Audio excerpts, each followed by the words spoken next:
प्रेमपूर्वक नमस्कार। आज आमच्या सत्कार सोहळ्याच्या निमित्तानं व्यासपीठावर उपस्थित असलेले सर्वच मान्यवर आणि व्यासपीठासमोर बसलेले आपण सर्व मान्यवर बंधू भगिनी, सर्वप्रथम मी संवाद मराठी वृत्तवाहिनीचा अत्यंत आभारी आहे। त्यांचे मुख्य संपादक बाबू पोटे, कार्यकारी संपादक शुभम पोटे यांचाही मी खूप आभारी आहे। समयसूचकता ही पत्रकाराकडे पोटे साहेब असावी, ती समयसूचकता पोटे कंपनीने या ठिकाणी दाखवून दिली।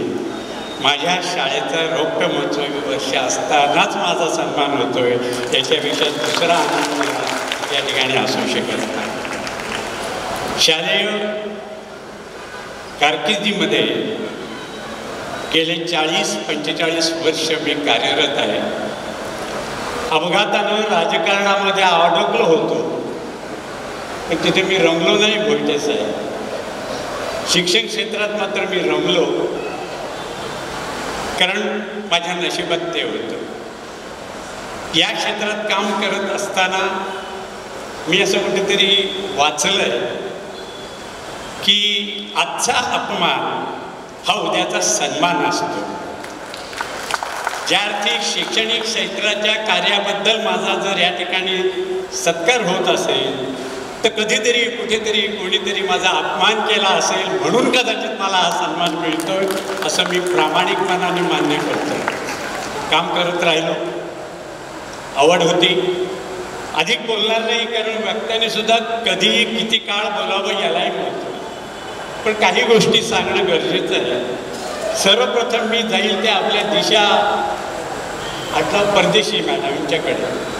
मॅडम, मला या ठिकाणी आपल्या समोर सांगण्याचा आनंद वाटतो की आज माझा हा सत्कार सोहळा पाहण्यासाठी माझ्या शाळेच्या दोन्ही विभागातल्या मुख्याध्यापिकांना त्यांचे सर्व सहकारी या ठिकाणी उपस्थित आहेत। इतकंच नव्हे तर आमची एक वीरेश्वर कला मंचची एक हौशी नाट्यसंस्था आहे, त्या नाट्यसंस्थेचे दिग्दर्शक आणि इतर सहकारी कलाकार या ठिकाणी उपस्थित आहे। मला असं वाटायला लागलं आहे की आमच्या या कलाकारांना दिशा देण्यासाठी कोणीतरी परदेशी म्हणजे नावानं परदेशी या ठिकाणी उपस्थित आहेत। आम्हाला सगळ्यांना याचा खूप खूप अभिमान वाटतो। तुम्हाला सांगायला आवडेल, माझ्यासारखा एक साधा कार्यकर्ता शैक्षणिक क्षेत्रात काम करत असताना नटसम्राट सारख्या 12 नाटकांच्या प्रयोगामध्ये काम केलेली नटसम्राटाची भूमिका, यामुळे मी खोपोलीकरांना या ठिकाणी नटसम्राट म्हणून मान्य आहे। त्यांनी मला अलौकिक पदवी दिलेली आहे नटसम्राट म्हणून। जिथं पिकतं तिथं विकत नसतं, पण मला सांगायला अभिमान वाटेल तुम्हाला की या खोपोलीतल्या नाट्यरसिकांनी आम्हाला डोक्यावर घेतलं आणि आमची नाटकं पाहायला तिकीट काढून या ठिकाणी येतात। हे भाग्य फार कमी जणांच्या नशिबात असतात। आता नेता नाही होऊ शकलो, नेता व्हायला निघालो होतो। 95 साली विधानसभेचं तिकीट मिळालेलं होतं। दुर्दैव होतं, कुणावर दोष देणार नाही, माझ्या नशिबात नव्हतं, नाही आमदार झालो आणि म्हणून शिक्षण क्षेत्रात पडलो। तेव्हाही असं म्हणतात की कधी कधी आपत्ती ही सुद्धा विपत्ती ठरते। निवडणूक हारलो ही आपत्ती, शैक्षणिक क्षेत्रात कार्य करत असताना कधीतरी अपमान झाला असेल ही आपत्ती, आणि म्हणून मला ही विपत्ती मिळाली तेव्हा मला मागच्या पराभवाचं दुःख अजिबात वाटत नाही। परमेश्वर कुठेतरी न्याय देत असतो आणि म्हणून एवढं मोठं कार्य माझ्या हातून उभं राहिलं।